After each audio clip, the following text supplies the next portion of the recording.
My father waited until the whole family was seated before he pushed my 10-year-old daughter off her chair. He didn't yell. He just took the back of her seat, tipped it sideways, and set it flat, like he was reading a grocery list. "That seat is for my real grandkid." Emma went down onto the hardwood. Her paper plate flipped, and green beans slid under the table. 12 grown adults watched it happen. Nobody said a word. My mother stared at her lap. My sister reached for her wine. I stood up slow, and I felt the whole room brace for me to scream. I didn't raise my voice. What I said next made my mother drop her glass. And 10 minutes later, a knock came at that door that meant my father would never sit at the head of that table again. Welcome back to Hidden Family Revenge, where the quietest person at the table is usually the one holding the deed. If you have ever been treated like you didn't belong in your own family, this story is for you. Stay with me, because the part everyone remembers isn't the push, it's the knock. Drop a comment and be sure to subscribe. 6 hours earlier, I was the one loading the car. That's how it always went. My name is Dana Hensley.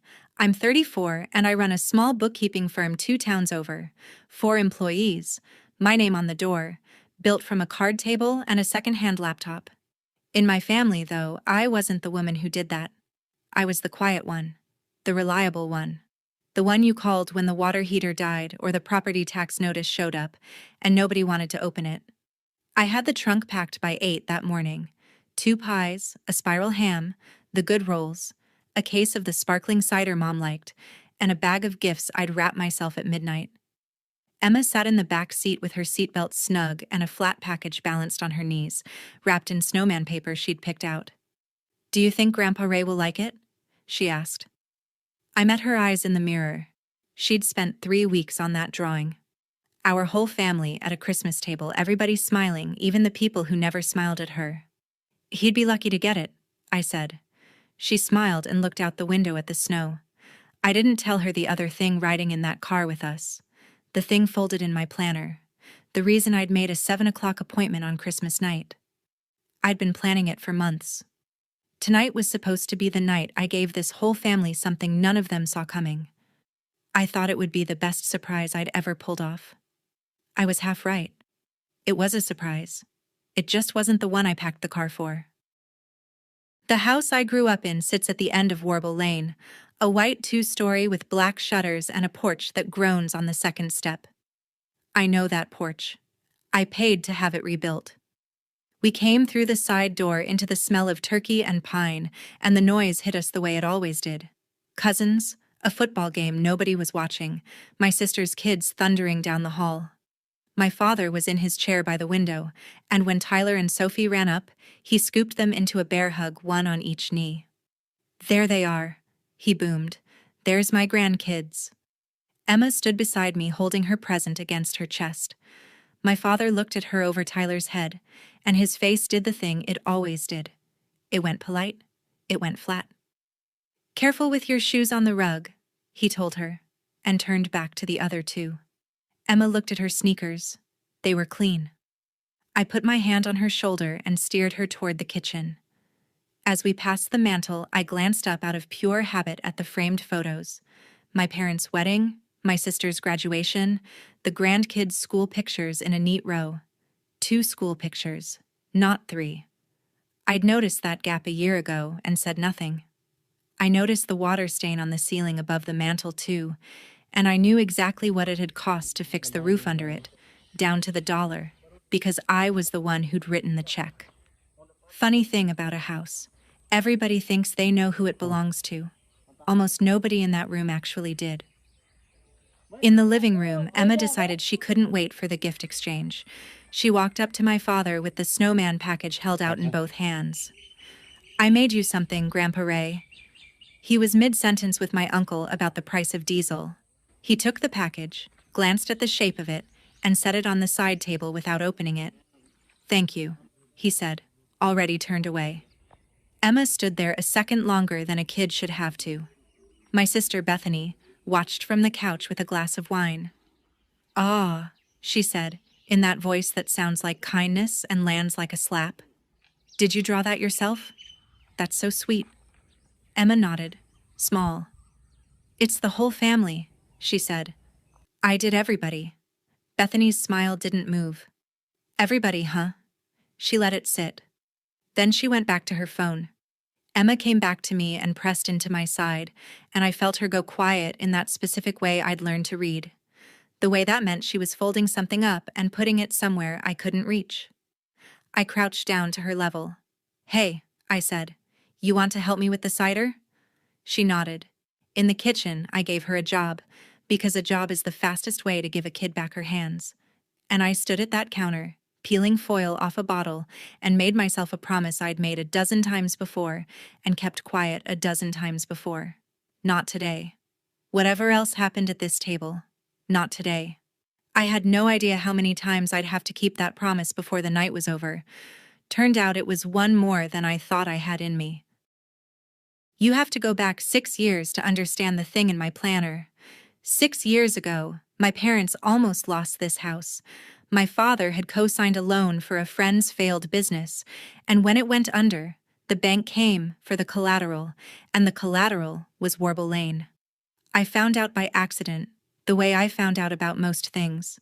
A certified letter my mother left on the counter, half hidden under a coupon circular. Foreclosure. 90 days. My father wouldn't talk about it. He said he had it handled. He didn't. So I handled it. I was 28, 3 years into my firm, and I emptied most of what I'd saved, took a second position on my own condo, and I bought the house at the bank's price before it ever hit the auction steps. My name went on the deed. I set it up quiet, through a lawyer, so my father's pride never had to take the hit. I told him I'd helped him refinance. I let him believe the bank had worked with him, and I made sure it stayed believable. My lawyer's office became the mailing address on the deed and the tax rolls, so no county notice, no assessment, no title paperwork ever landed in that mailbox. I put the property taxes and the homeowner's insurance on autopay out of my own account. And here's the thing about my father. The man had never opened a bill in his life. My mother handled every piece of mail that came to Warble Lane, always had, 40 years running, and my mother was the one person alive I'd told. For 6 years he has lived in a house he thinks he owns, and every property tax bill, every furnace repair, every dollar of that new roof has come out of an account with my name on it. I never told a soul but my mother, and I only told her because she caught me signing papers at this very kitchen table one afternoon, and I couldn't lie to her face. She cried. She said, "Your father can never know." And I agreed. 6 years I kept it. I want you to remember that, because when people ask me later why I finally said what I said, they always assume I snapped. I didn't snap. I'd been patient longer than anyone knew. Bethany found me at the counter while the ham warmed. My sister is 31, and she's had a hard few years. Mark's hours got cut at the plant. 2 kids, a rented duplex with a landlord who doesn't fix things. I've helped her more than she knows, and less than she thinks I should. She leaned against the fridge and watched me work. "So," she said, "have you and Mom talked about the house at all?" I kept slicing. "What about it?" "You know, when the time comes." She swirled her wine. "Mom and Dad aren't getting younger. Somebody's going to have to think about all this." She waved her glass at the kitchen, the cabinets, the whole house. "It just makes sense for it to stay with the kids. The grandkids, I mean. Tyler and Sophie will need a place someday." She said the grandkids like it was a closed list. 2 names on it. I set the knife down and looked at her. "That's a strange thing to be planning at Christmas," I said. "I'm just being practical." She shrugged, all innocence. "You don't have anybody to leave things to anyway. Not really." There it was. Not really. The whole family had a way of putting that phrase near Emma, like a little asterisk. I picked the knife back up. "Emma's my daughter, Bethany." "Of course she is," Bethany said in the tone of a woman agreeing to something she doesn't believe. She drifted off toward the living room with her wine, and I stood there with a very clear picture forming of what my sister had been quietly campaigning for, at a table she assumed she'd inherit. She was wrong about who owned the house. She had no idea how wrong. Neither did she know I'd already decided to be generous. That was still true. For about 2 more hours, it was still true. My mother caught my elbow on my way back through the hall. Loretta Hensley is 63, soft-spoken, the kind of woman who keeps peace the way other people keep a garden. Constant weeding, no glory. She pulled me into the little alcove by the stairs where the coats hang. "Dana," she whispered. "Whatever's bothering you, please. Not tonight. You know how your father gets at the holidays." "I'm not doing anything, Mom." "I know that look." She glanced past me toward the living room, toward Emma, who was sitting on the floor now stacking Sophie's blocks even though Sophie kept knocking them down. Something crossed my mother's face when she looked at my daughter. It wasn't cold. It was the opposite of cold. And that was almost worse. Because whatever love was in it, she'd decided long ago to keep it behind glass. "She's a sweet girl," my mother said quietly. "She is. I wish—" She stopped herself. Her hand tightened on my sleeve. "You've done so much for this family. More than anyone knows. More than they deserve." She caught the word before it finished landing and pressed her lips together. My mother knew. She was the one person in that house who knew whose name was on the deed, and she carried it the way she carried everything, folded up small and hidden where her husband wouldn't find it. "Just get through dinner," she said. "For me." I looked at her a long moment. My mother had spent 40 years choosing peace over Emma, over me, over the truth. And I'd let her. Because she was my mother and I loved her, and I understood being afraid of my father. But I remember thinking, standing in that coat alcove, one of these days, Mom, the peace is going to cost more than the fight. I just didn't know it would be that night. At 6, my mother started calling people to the table, and my father took over the seating like a man directing traffic he'd invented. "Tyler, right here by me. Sophie, next to your brother." He patted the 2 chairs closest to the head of the table, the good chairs, the ones with arms. Then he looked down the long stretch of table to the folding chair at the far end, the one wedged near the kitchen door where the draft comes through. "Emma can sit down there." Bethany didn't even look up. "There's a spot down here, sweetie," she called, not moving to make one. My father settled into his chair at the head with Tyler on his right and Sophie on his left, and he said it to no one and everyone, half under his breath, buttering a roll. "Real grandkids sit up front." I heard it. Emma heard it too. I watched her hear it.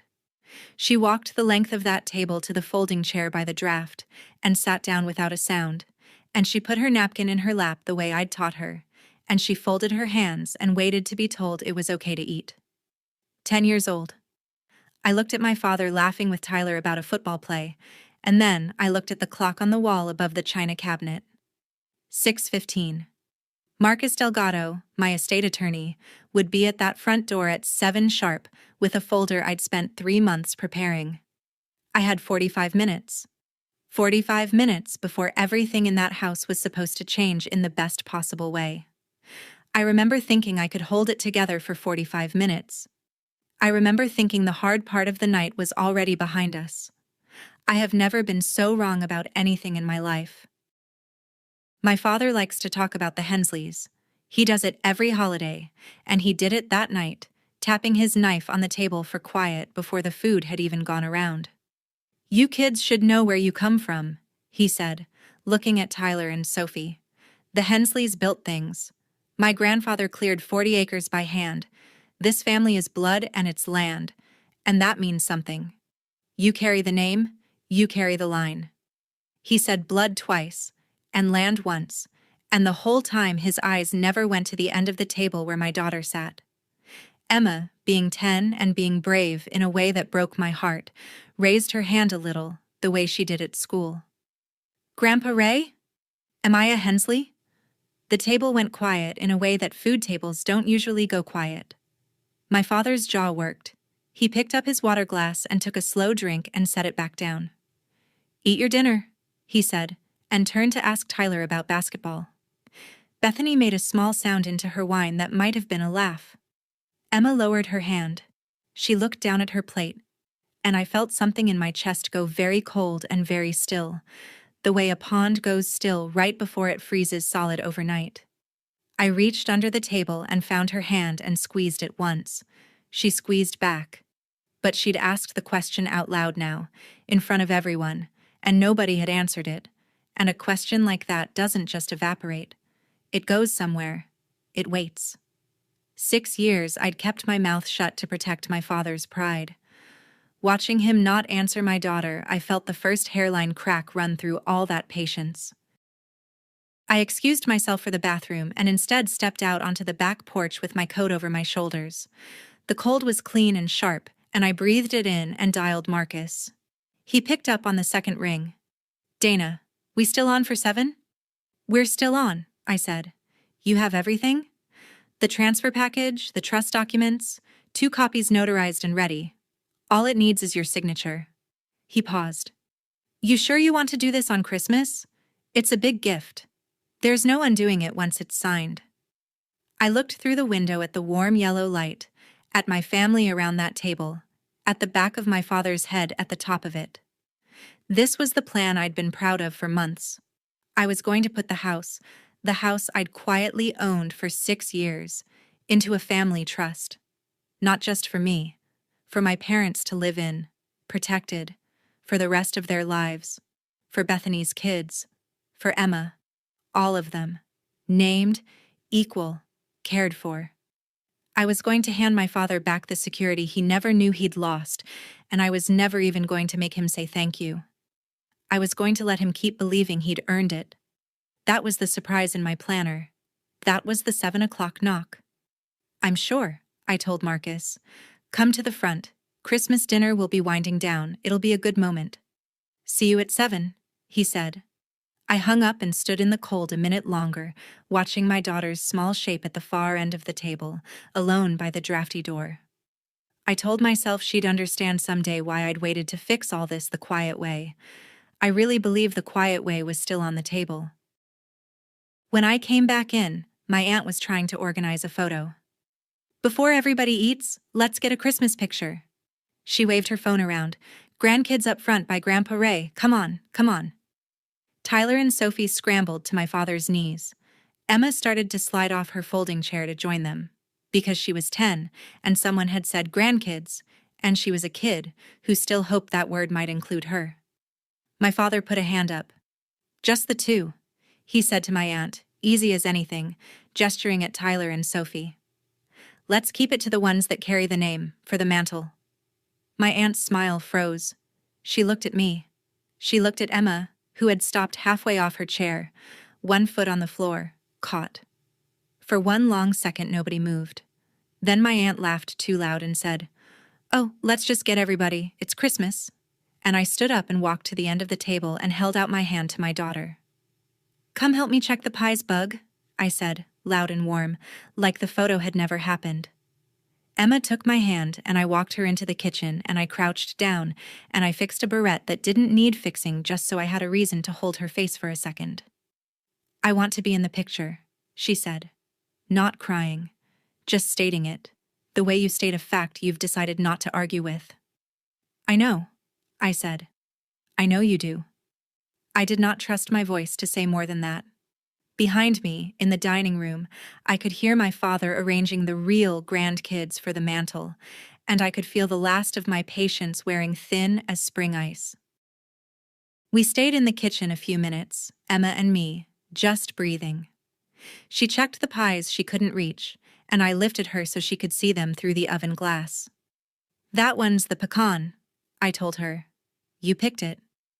"It looks good," she said, serious as a health inspector. Then she got quiet again, and I set her down, and she looked up at me with those steady brown eyes. "Mom, is it because I'm adopted?"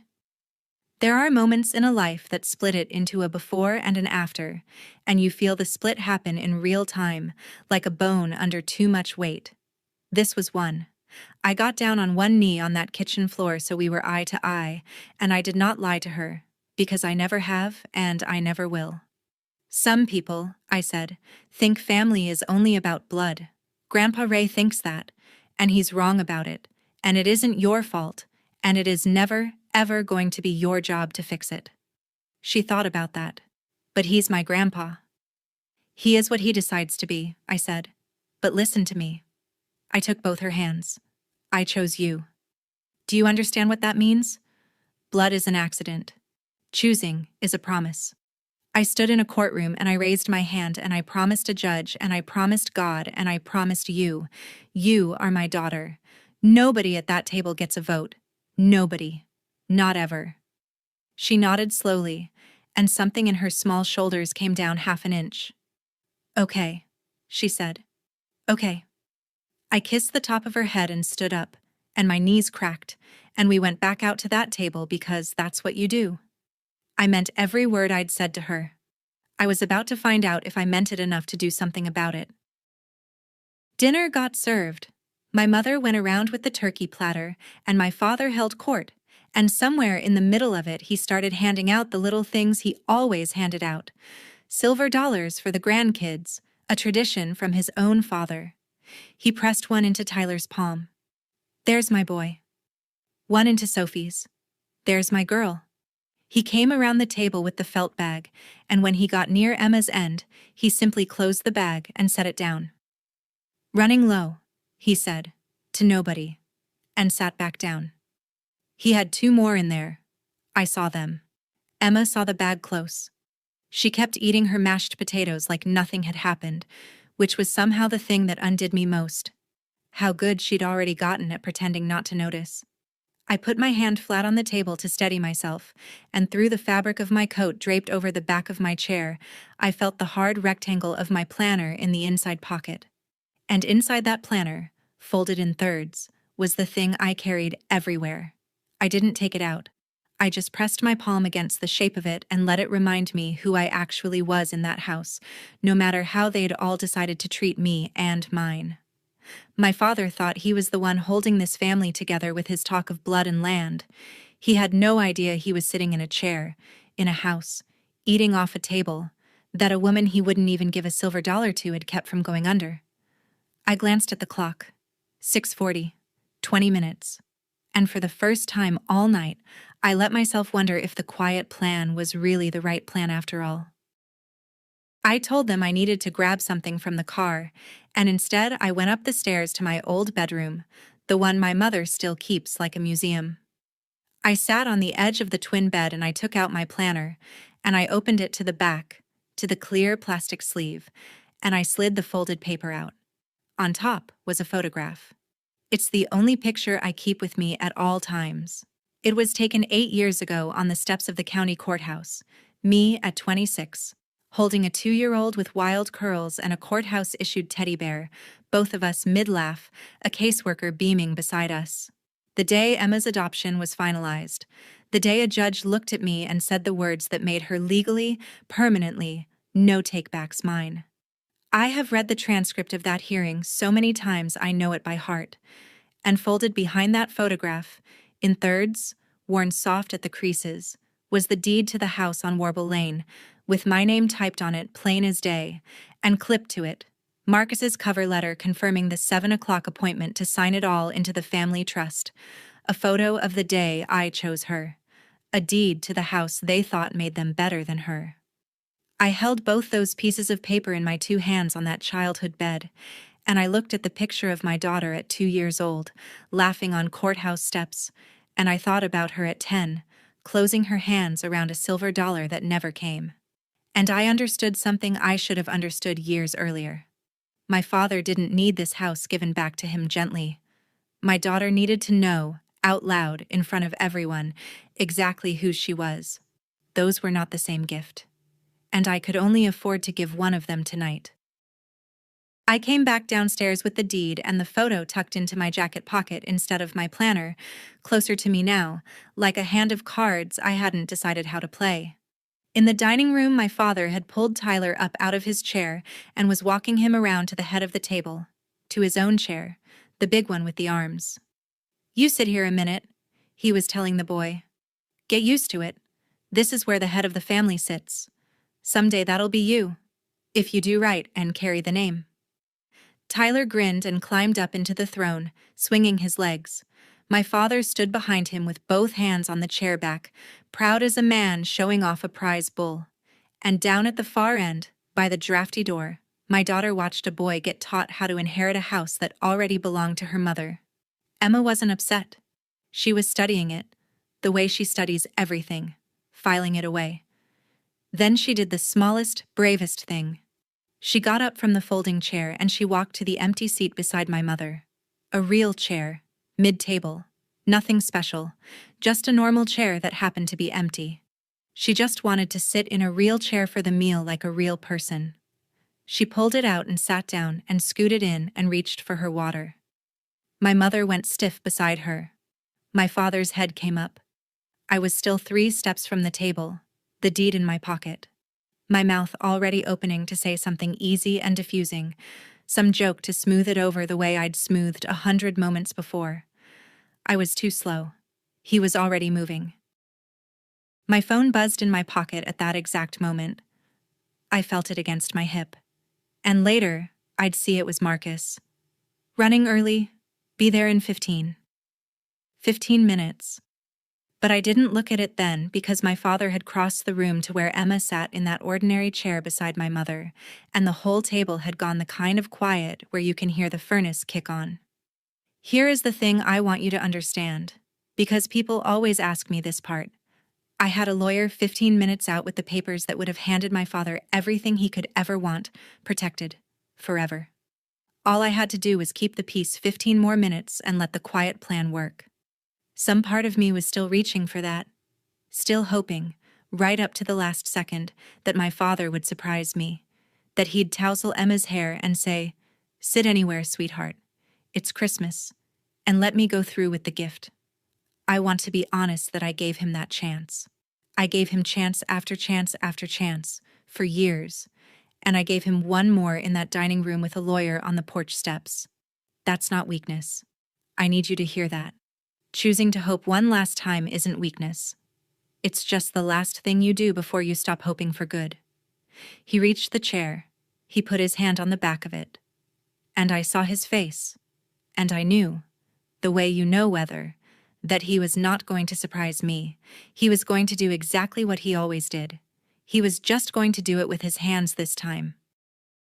I should tell you who was in that room, because it matters for what came after. This wasn't a private family spat behind closed doors.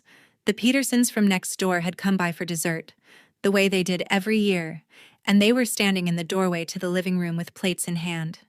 My Uncle Dale and Aunt Carol were at the table. Bethany's husband Mark, 2 of my cousins, my mother, my sister. 12, 13 people.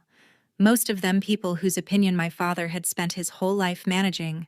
My father is a man who lives and dies by what the neighbors think. He wanted an audience that night. He'd said as much earlier, bragging that with everyone here it was a good time to talk about the future of this family, meaning the house, meaning the will, meaning who got what. He wanted witnesses for his legacy. He was about to get witnesses, all right, just not for the legacy he had in mind.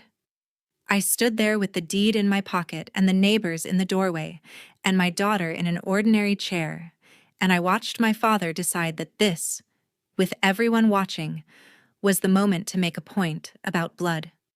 Some men can't help themselves in front of a crowd. The crowd is the whole reason.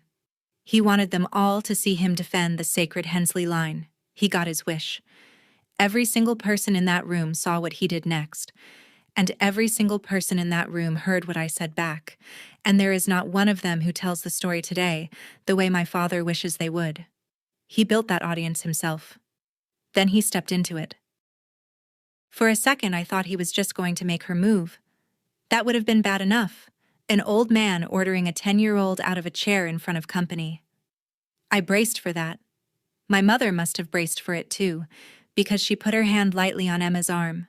A little there, a little please don't make trouble. The reflex of a woman who has spent her life absorbing shocks so nobody upstream has to feel them.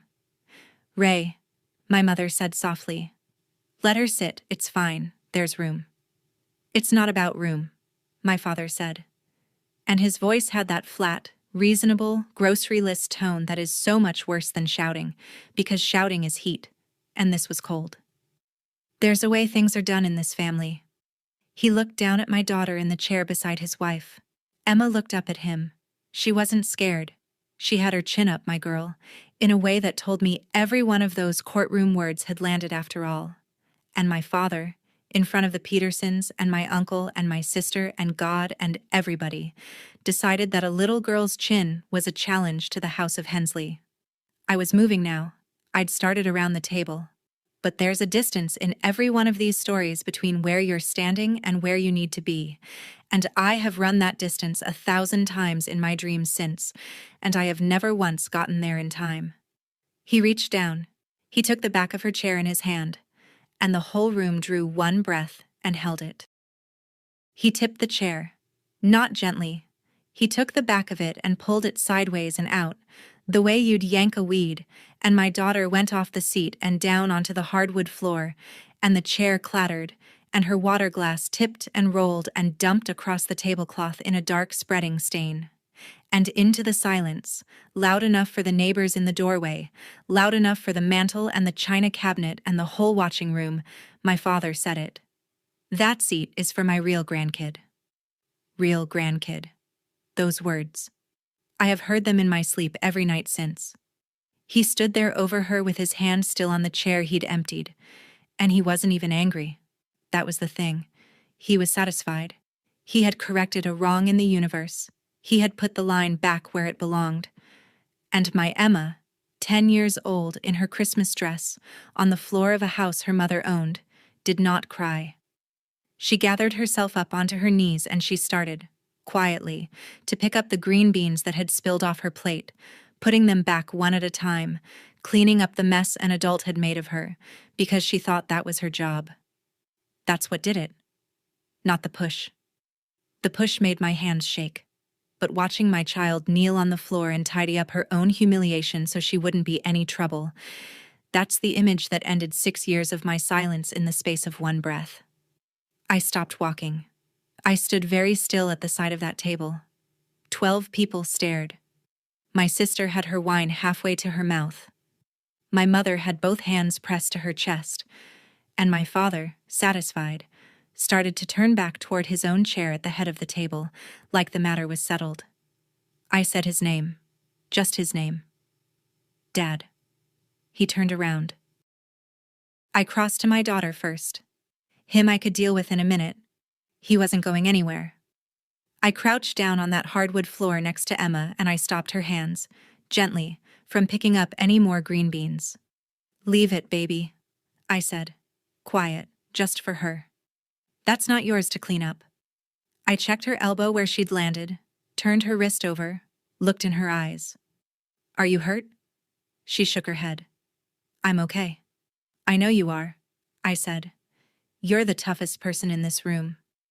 And then, in front of all of them, I picked up the chair he had emptied. That same ordinary chair. And I set it back square on its 4 legs at the table. And I lifted my daughter up off the floor, and I sat her right back down in it. In the exact seat he'd pulled her out of. I tucked her in, and I put her napkin back in her lap, and I smoothed her hair. The room did not breathe. My father's face was going a slow, dangerous red. Dana, he started. She is not going to sit in. She's sitting there, I said. I didn't raise my voice. I have found that you almost never have to, if you mean it all the way down. She's sitting right there. And you and I are going to talk about this house now, since you brought up the future of the family. I straightened up from Emma's chair and I turned to face my father across that stained tablecloth, and I felt something settle over me that I can only describe as calm. The flat, level calm of a woman who has finally, after 6 years, decided to stop protecting a man from the truth. He didn't know it yet, but he'd just pushed the wrong little girl. My father does not do well when the quiet one stops being quiet. It scrambled something in him. He'd expected me to cry, maybe, or to grab Emma and storm out the way I'd stormed out of holidays before, giving him the satisfaction of being the reasonable one left at the table shaking his head about his sensitive daughter. Instead, I was just standing there, level, waiting.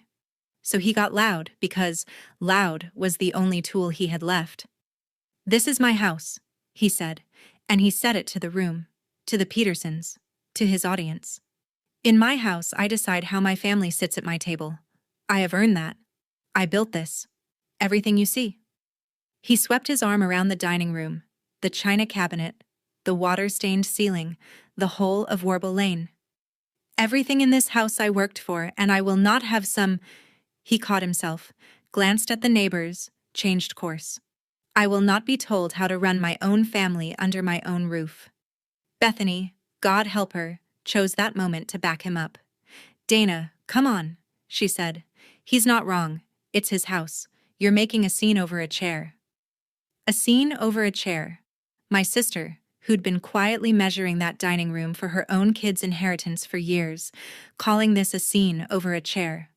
I looked at the two of them, my father purple at the head of the table and my sister smug over her wine, both of them so certain of the ground they were standing on, and I almost felt sorry for them. Almost. Because they had no idea the ground wasn't theirs. It never had been. And in about 90 seconds, a knock at the door was going to prove it. Here's where my father, being my father, decided to go all the way. He could have let it drop. Emma was back in her seat. The room was tense. A smarter man reads the weather and changes the subject to football. Not Ray Hensley. He'd been handed an audience and a grievance, and he was going to plant his flag. "Since we're all here," he announced, drawing himself up, "and since your daughter wants to talk about this family's future, let's talk about it. Everybody's going to find out eventually."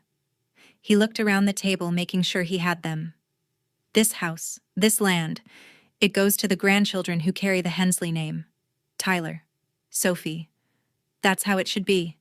That's how my father did it, and his father before him." He nodded down at Emma without quite looking at her. "Some people at this table aren't blood, and that's nobody's fault. But blood is blood. The girl's got no claim here. I won't pretend otherwise just to be polite." The Petersons were staring at their dessert plates.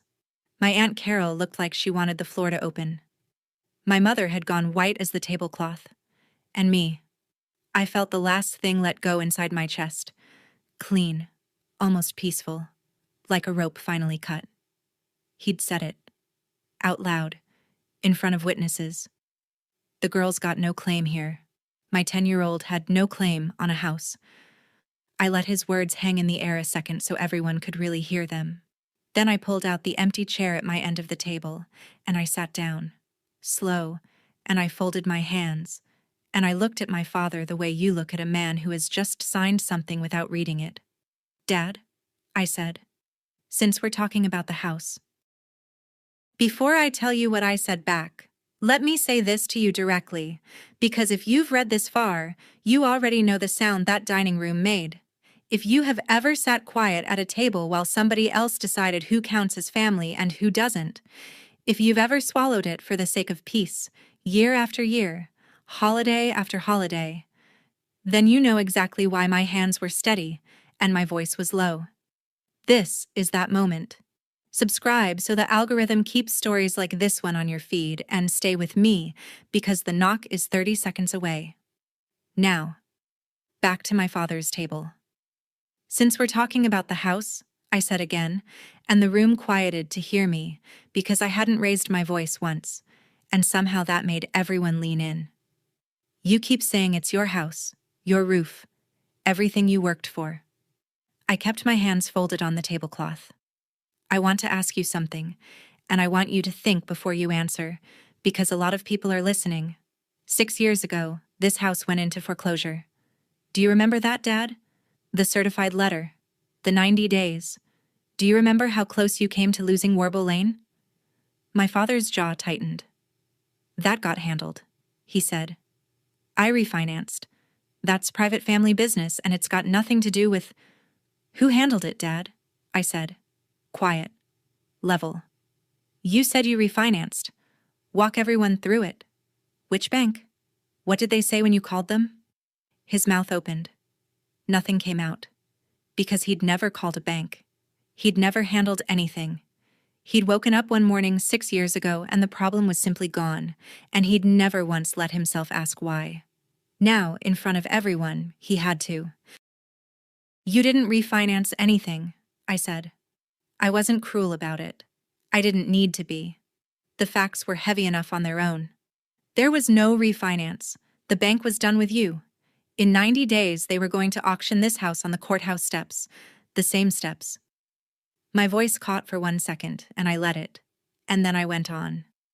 And I was 28 years old, and I took a second mortgage on my own condo, and I emptied my savings, and I bought this house from the bank before it ever went to auction. The room was so quiet I could hear the Christmas tree lights buzzing. I've paid the property taxes for 6 years. I paid for the roof over that stain right there. I paid for the furnace you're feeling warm from right now. Every repair, every bill, out of my account, in my name. I set it up quietly, through a lawyer so you'd never have to feel it. I let you believe you'd saved yourself because I thought that was a kindness. I thought protecting your pride was worth more than the truth. I looked at my mother. Mom knew. She's the only one. She's kept it for 6 years because she was afraid of what you'd do if you found out a woman saved this house. My mother made a small, broken sound and pressed her napkin to her mouth. My father was shaking his head, slow, back and forth, a man refusing a delivery. That's not, he said. You're lying. Loretta, tell her to stop lying. And my mother, for the first time in 40 years of keeping his peace, did not tell me to stop. She just looked at the table and cried. That silence was its own answer, and every person in that room understood it. But here's the part you really need to hear, I said, because it's the part that's going to keep you up at night. I unfolded my hands. I didn't come here tonight to embarrass you, Dad. I want you to understand that. I came here to give it all back. I reached into my jacket and I laid the folded deed on the tablecloth, right in the spreading water stain from Emma's spilled glass, and I smoothed it flat so the top line showed, my name typed plain across it. I've had a lawyer working for 3 months. Tonight, on Christmas, he was coming to this house at 7 o'clock with papers I was going to sign. I was going to put Warble Lane into a family trust. You and Mom would live here, protected for the rest of your lives. Nobody could ever touch it ever again. And it would be left, in equal shares, to every grandchild in this family. I looked down the table at Tyler, at Sophie, and then at Emma. All of them. Named. Equal. Tyler. Sophie. And Emma. I was going to give you back the security you lost and let you keep believing you'd earned it, and I was never going to say a word about any of this. Not tonight. Not ever. My father stared at the deed on the table. Bethany had gone very still, doing math behind her eyes. That was the surprise, I said. That was the 7 o'clock knock. It was almost 7 now. The push, the shouting, the whole ugly scene had taken barely 10 minutes, and it had run right up to the appointment I'd set months before. And on the word knock, I swear to you on my life, on that exact word, as if the whole night had been waiting for its cue, 3 sharp raps landed on the front door. Everyone jumped. The Petersons turned. My father's head snapped toward the sound, and through the frosted glass of the front door, you could see the shape of a man in a dark overcoat, holding a leather folder, standing on the porch I'd paid to rebuild. Marcus. Right on time. Nobody moved to answer it. My father looked from the door to the deed on the table to me, and for the first time in my whole life I watched Ray Hensley genuinely not know what to do. So he did the only thing he knew. He reached for control. Well, he said, and tried to make his voice big again, tried to climb back on top of the room. Well, Dana, that's very generous. And of course we appreciate. But a trust like that, that's a family matter. And the house naturally passes to the blood grandchildren, so we'll just have the man draw it up the proper. No. I stood up from my chair. Slow. I put my fingertips on the deed, and I looked my father dead in the eye across that Christmas table, in front of the Petersons and my uncle and my sister and my crying mother and every soul in that house, and I said it quietly, the 4 words that ended it. This house is mine. My mother's wineglass slipped out of her hand and shattered on the hardwood. Nobody even looked. This house is mine, I said again, letting it land. Not the blood grandchildren's. Not yours. Mine. It has been mine for 6 years. And the little girl you just pushed onto the floor is the only reason it wasn't going to stay that way. And then Ray Hensley exploded. 6 years of not knowing, 6 seconds of knowing. It broke him open right there at the head of his own table. "You can't do this to your own father," he roared, up on his feet now, the reasonable grocery list voice gone, spit flying, face gone from red to something worse. "After everything this is my home. I raised you in this house. You can't just— Loretta, say something. You can't throw your parents into the street." "What kind of daughter?" he was shouting. I wasn't. That's the whole picture right there. Remember it. He was the one screaming about family. I was the one standing perfectly still. I let him run out of breath. Then I went and opened the door and I brought Marcus in out of the cold and I introduced him to the room. "This is my attorney," and I watched the last of the color drain from my sister's face. "Nobody's getting thrown into the street," I said. "I'd never do to my parents what was just done to my daughter. That's the difference between us, Dad. You keep talking about real family. So let me tell you what I've learned about real." I walked to the head of the table where he stood, and I didn't take his chair. I just stood beside it. Blood didn't pay this house's taxes. Blood didn't fix the roof. Blood didn't drive 2 towns over every time the furnace died. When you were 90 days from the street, your blood grandchildren couldn't help you. They were in diapers. It was me, the daughter whose kid you won't give a silver dollar to. And when you shoved a 10-year-old onto the floor tonight, not one of your real relatives stood up. She did the standing up. She got up off that floor with more grace than this whole table put together. I looked around at all of them. Real family isn't who you're born to. It's who shows up. It's who stays. Emma has more claim on the word Hensley than anyone here because I gave it to her on purpose, in a courtroom, with my hand raised. And that's a stronger thing than an accident of birth will ever be. Marcus, quiet and professional, set his folder on the table. "I can confirm Ms. Hensley is the sole legal owner of this property," he said. "The transfer we prepared was voluntary. It's entirely at her discretion whether to proceed." He looked at me.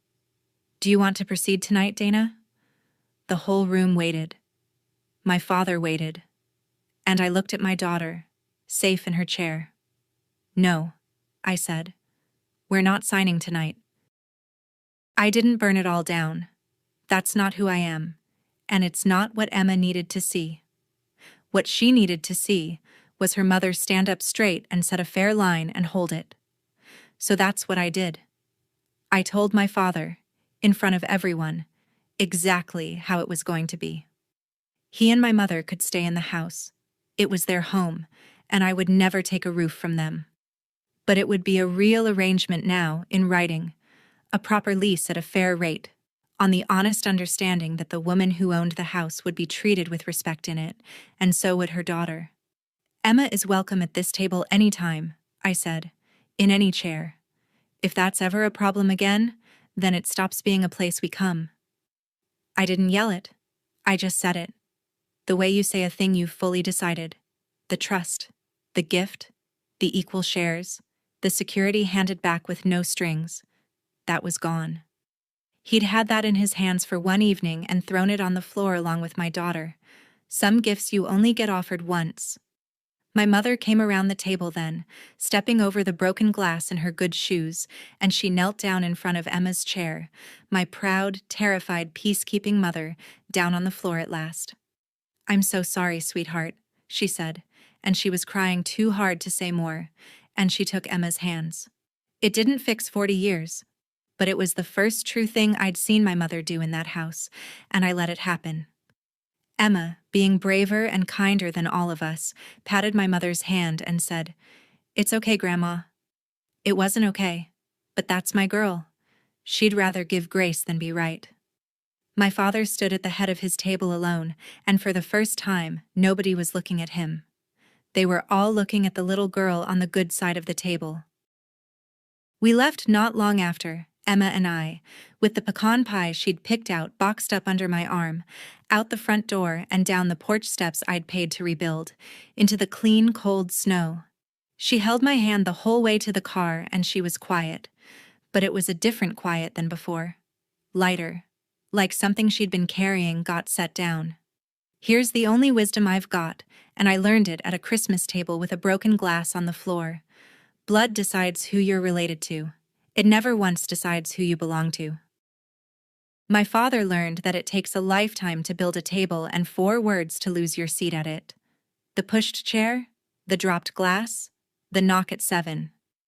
If you've ever been the quiet one holding everything together while people decided you didn't count, tell me in the comments where you finally drew your line. Share this with someone who needs to hear it tonight, and subscribe for the next one. I'll see you there.